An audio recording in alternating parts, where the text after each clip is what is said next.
நில சுகாந்தார்களாலும் ஜமீன்தார்களாலும் ஒடுக்கப்பட்ட பஞ்சமர் நிலத்தை சமூகத்தை சேர்ந்தவர்கள் மிருகங்களைப் போல நடத்தப்படுகிறார்கள்.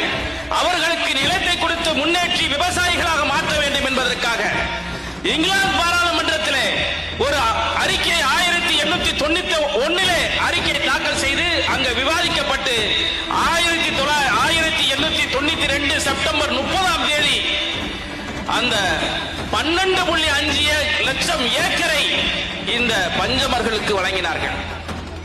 இன்னைக்கு அறிவாலயம் எங்க இருக்கு? முரசொலி பத்திரிகை எங்க இருக்கு? ஒரு பாவப்பட்டவனுடைய நிலத்தை பிடுங்கி அதிகாரத்தை செலுத்துகின்ற இந்த திராவிடன் இந்த நாட்டிலே வேறடி மண்ணோடு பிடுங்கி எறிய வேண்டும் என்பதற்குத்தான் எந்த எல்லைக்கும் செல்வேன் என்பதற்காக நாம் தமிழர் மேடையிலே நாங்கள் நிற்கிறோம் என்பதை நீங்கள் புரிந்து கொள்ள வேண்டும்.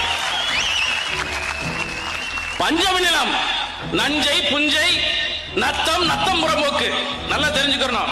இதெல்லாம் விற்கலாம், வாங்கலாம், பட்டா போட்டுக்கலாம். ஆனா பஞ்சம நிலத்தை விற்கவே முடியாது, பஞ்சம நிலத்தை வாங்கவும் முடியாது. அதை